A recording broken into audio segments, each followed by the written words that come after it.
दोस्तों स्वागत है आप सभी को हमारे इस YouTube चैनल पे। तो हिस्ट्री का एकदम सेंटअप एग्जाम का 2022 का पूरा वायरल प्रश्न हमारे पास आ चुका है। एकदम ओरिजिनल प्रश्न 100% आज आपके एग्जाम में यही सारे क्वेश्चन देखने को मिलेगा। ठीक है, इसलिए इस वीडियो को ध्यान से देखेंगे। इससे पहले मैं आप सभी को बता दूं कि आपका जो परीक्षा पैटर्न है उसको नहीं बदला गया, यानी 2020-21 के ही पैटर्न पे होगा। 21 और 22 के पैटर्न पे होगा, 2022 के 20 के पैटर्न पे नहीं होगा। ठीक है, इसलिए आप सभी घबराएंगे नहीं। 100 ऑब्जेक्टिव प्रश्न है, यानी प्रश्नों की संख्या दुगुना रहेगा। मैं इस पे एक वीडियो भी बनाया था, लेकिन उस पर बहुत सारे टीचर और बहुत सारे बच्चे हमें ही गलत साबित किए थे। आज से 3 महीना 4 महीना पहले बनाए थे, लेकिन आप लोग उस वीडियो को जाकर देखिएगा। वहां पर मैं विथ प्रूफ बताया था कि आपका जो पैटर्न है उसको चेंज नहीं किया जाएगा। फिर भी बहुत सारे बच्चे नहीं बताते। आइए उसको छोड़िए, अभी आंसर की पे हम चर्चा करते हैं। मोहनजोदड़ो किस भाषा का शब्द है? तो आप सभी को मालूम है मोहनजोदड़ो किस भाषा का शब्द है, तो सिंधी भाषा का शब्द है। दूसरा नौ प्रश्न देखिए करा, राय बहादुर दयाराम साहनी ने कहा उत्खनन करवाया था? तो हड़प्पा में उत्खनन करवाया। कहाँ करवाया था? तो हड़प्पा में उत्खनन करवाया था। आइएगा फास्ट में आंसर की देखेंगे। कह रहा हड़प्पा सभ्यता किस युग की सभ्यता है? तो कांस्य युग की सभ्यता। देख लीजिए यहाँ पर आप लोग देख सकते हैं 10/10/2012 को 10:21:03 पे ये बच्चे ने फोटो हमारे पास भेजा। यानी यह एकदम ओरिजिनल प्रश्न है। आपको ऐसा नहीं है कि झूठा प्रश्न कराया जा रहा है। ठीक है, क्योंकि हम जो तैयारी करवाते हैं एकदम ओरिजिनल प्रश्नों की तैयारी करवाते हैं। यहाँ पर कह रहा सिंधु घाटी निवासियों को किस धातु का ज्ञान नहीं था? तो लोहा धातु का ज्ञान नहीं था। आप सभी को मालूम है। 5 नंबर प्रश्न देखिए, कह रहा हड़प्पा सभ्यता का सबसे बड़ा नगर कौन है? तो हड़प्पा सभ्यता का सबसे बड़ा नगर कौन हो जाएगा? मोहनजोदड़ो हो जाएगा। अगला क्वेश्चन 6ठा नंबर क्वेश्चन देखिएगा ना, मोहनजोदड़ो किस नदी के किनारे स्थित है? तो सिंधु नदी के किनारे स्थित है। अगला 7वां नंबर प्रश्न कह रहा है हड़प्पा किस नदी के किनारे स्थित है? तो रावी नदी के किनारे स्थित है। अगला देखिए 8 नंबर प्रश्न कह रहा है कि अशोक के अभिलेख के कलिंग विजय का पता चलता है? तो 13वें अभिलेख से। कितने? 13वें अभिलेख से। समुद्रगुप्त का वर्णन किस अभिलेख में है? तो प्रयाग प्रशस्ति। किस अभिलेख में? प्रयाग प्रशस्ति में है। करा इंडिका की रचना किसने की थी? मेघासनी। इंडिका की रचना किसने की थी? तो मेघासनी ने की थी। करा बिंदुनुसार किसका पुत्र था? तो चंद्रगुप्त मौर्य का। क्या हो जाएगा? चंद्रगुप्त मौर्य का होता है हो जाएगा। अगला क्वेश्चन देखिए 12 नंबर का, चंद्रगुप्त मौर्य ने किस वंश को पराजित कर गद्दी हासिल किया था? तो नंद वंश को। क्या हो जाएगा? नंद वंश को हो जाएगा। अब देखिए 13 नंबर प्रश्न कह रहा है कि अंगुत्तर निकाय किस धर्म का ग्रंथ है? तो अगर आप सभी को इस प्रश्न का आंसर मालूम है तो कमेंट बॉक्स में लिखेंगे। देखिए जो प्रश्न का आंसर आपको नहीं आएगा, हो सकता है मुझे भी नहीं आया, इसलिए उस प्रश्न को छोड़ देंगे, लेकिन आपको 50 से ज्यादा राइट आंसर बता देंगे इस वीडियो में। ठीक है, करा मगध की राजधानी कहाँ थी? तो मगध की राजधानी राजगिरी था। कहाँ था? राजगिरी था। अगला क्वेश्चन देखेंगे आप सभी से 15 नंबर प्रश्न कह रहा है कि नालंदा महाविहार किसने बनवाया था? नालंदा महाविहार किसने बनाया था? तो 15 का कुमार गुप्त हो जाएगा। क्या हो जाएगा? कुमार गुप्त हो जाएगा। अगला क्वेश्चन देखिए करा अर्थशास्त्र के लेखक कौन है? तो कौटिल्य। अर्थशास्त्र के पिता कौन है? तो कौटिल्य। यानी इस प्रकार से प्रश्न को पूछा है। देखिएगा करा इतना इजी प्रश्न पूछा जा रहा है। सारे प्रश्न की तैयारी मेरे चैनल पर हुआ है। करा महाभारत की रचना किस भाषा में हुई? तो संस्कृत भाषा में हुआ। किस भाषा में हुआ था? संस्कृत में। 18 नंबर प्रश्न कह रहा है संलेखन किस धर्म का मृत्यु विधान है? तो देखिए इस प्रश्न का आंसर मुझे भी याद नहीं है, तो इस प्रश्न को छोड़ दीजिए। अगला प्रश्न पे चलिए। अगला कह रहा है 19 नंबर प्रश्न, अशोक द्वारा बनाए गए स्तूपों की संख्या कितनी थी? तो 84,000। कितना था? तो 84,000 था। आइएगा अगले प्रश्न पे चर्चा करेंगे। 20 नंबर प्रश्न कह रहा है बुद्ध के बचपन का क्या नाम था? तो बुद्ध के बचपन का क्या नाम हो जाएगा? तो सिद्धार्थ हो जाएगा। बुद्ध के बचपन का नाम सिद्धार्थ हो जाएगा। अगला 21 नंबर प्रश्न देखिए कह रहा है प्रथम बौद्ध संगीति किस शासक काल में हुई थी? तो अजातशत्रु। कौन सा काल में हुआ था? तो अजातशत्रु में हुआ था। अगले प्रश्न पे चर्चा करेंगे आप सभी से। 22 नंबर हीनयान तथा महायान किस धर्म से संबंधित रखते हैं? तो हीनयान तथा महायान बौद्ध धर्म से संबंधित रखते हैं। देखिए अगर हमसे भी एक दो प्रश्न अगर मिस्टेक हो जाए तो आप लोग कमेंट बॉक्स में सजेशन जरूर देंगे। ठीक है, 23 नंबर प्रश्न करा महावीर का जन्म कहाँ हुआ था? तो लुबनी में हुआ था। कहाँ हुआ था? तो लुबनी हुआ था। अगला क्वेश्चन देखिए 24 नंबर प्रश्न त्रिपिटक संबंधित रखता है। तो त्रिपिटक किससे संबंधित रखता है?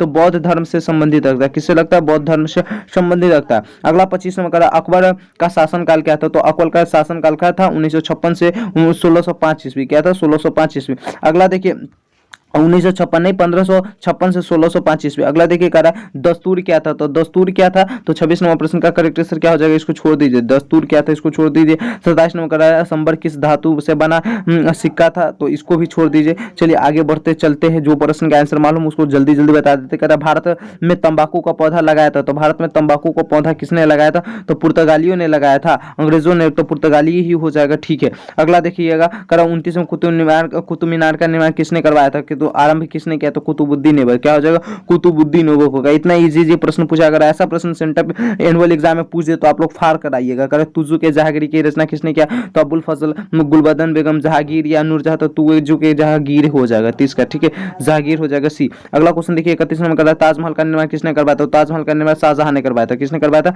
शाहजहां ने करवाया था। 32 नंबर का, मुगल दरबार में अभिवादन के तरीके थे, तो क्या थे, कौन सी से सीधा थे, पायबोस थे, ये सभी तरीके थे। इसके लिए इसका डी हो जाएगा। 33 नंबर का, सिखों के 10वें गुरु कौन थे, तो गुरु गोविंद सिंह। क्या कहाँ जन्म हुआ था, तो पटना में हुआ था। अगला क्वेश्चन देखिए करा, खालसा पंथ की स्थापना किसने की, तो खालसा पंथ की स्थापना किसने किया था, तो इसका भी करेक्ट आंसर क्या हो जाएगा, गुरु गोविंद सिंह हो जाएगा। करा जामा मस्जिद कहाँ है, तो जामा मस्जिद कहाँ है, तो दिल्ली में। अरे इतना इजी प्रश्न पूछा हुआ मत पूछिए, ठीक है। अगर अभी तक आप हमारे चैनल को सब्सक्राइब नहीं किए तो प्लीज चैनल को सब्सक्राइब करके बेल आइकन कॉल पे क्लिक कर लीजिए, क्योंकि यहाँ पे ना बहुत अच्छे से तैयारी कराया जाता है। मैं गारंटी लिया हूँ आपसे भी से ना कि जितना पढ़ा दूंगा उससे बाहर आपके एग्जाम में नहीं रहेगा, ठीक है। अगर जहांगीर का शासनकाल कब था, तो जहांगीर का शासनकाल हो जाएगा 1605 से 1627 ईस्वी तक, ठीक है। अगला 37वां प्रश्न देखिए, 37वां प्रश्न क्या करा, 37वां प्रश्न क्या रहा है कि खागरा के युद्ध बाबर ने किसे पराजित किया, तो खागरा के युद्ध में बाबर ने किसे पराजित किया, तो राणा सांगा को पराजित किया था। कब, शायद 1527 ईस्वी में। अगला देखिए कह रहा हल्दी घाटी का युद्ध कब लड़ा गया था, तो हल्दी घाटी का युद्ध कब लड़ा गया था, तो यहाँ पे हो जाएगा 1576 ईस्वी में। कब लड़ा गया था, 1500। कह तानसेन किसके दरबार के प्रख्यात गायक थे, तो तानसेन किसके साथ, और यहाँ पे अकबर लगाया हुआ है, मुझे उतना डिटेल में नहीं मालूम, ठीक है। 40 नंबर देखिएगा, तालीकोटा का युद्ध कब हुआ था, तो तालीकोटा का युद्ध आपका 1560 ईस्वी में हुआ था। कब हुआ था, 1560 ईस्वी में। विजयनगर साम्राज्य की स्थापना कब हुई, तो 1336 ईस्वी में। कब हुआ था, तो 1336 ईस्वी में विजयनगर साम्राज्य की स्थापना हुआ था। तेनाली रामा का संबंध किस साम्राज्य से, तो विजयनगर साम्राज्य से। क्या हो जाएगा, विजयनगर। 42 का डी हो जाएगा, बहमनी साम्राज्य से। हाँ, बहमनी होना चाहिए, बहमनी ही होगा। अगला देखिए 43 में कह रहा है कि अमुक्तुल वाद्य किसने लिखा था, तो कृष्णदेव राय। किसने लिखा था, तो कृष्णदेव राय ने लिखा था। 44 नंबर प्रश्न कर रहा है, गोरमपुरम से आप क्या समझते हैं, गोरमपुरम से आप क्या समझते हैं, तो मंदिर का प्रवेश द्वार। क्या हो जाएगा, मंदिर का प्रवेश द्वार। अगला क्वेश्चन है 45 नंबर कह रहा है कि विजयनगर की यात्रा करने वाले विदेशी यात्री कौन था, तो निकोली कोंटी। क्या थे, निकोली कोंटी था। अगला देखिए 46 नंबर प्रश्न कह रहा है कि अफनासी निकित किस देश का निवासी था, तो अफनासी निकित किस देश का निवासी था, तो 46 नंबर प्रश्न का करेक्ट आंसर क्या हो जाएगा, तो 46 का करेक्ट आंसर शायद बी, ईरान देख लेना, इसको छोड़ो। अगला देखिए 47 नंबर तुलुसमन, इसको भी छोड़ो।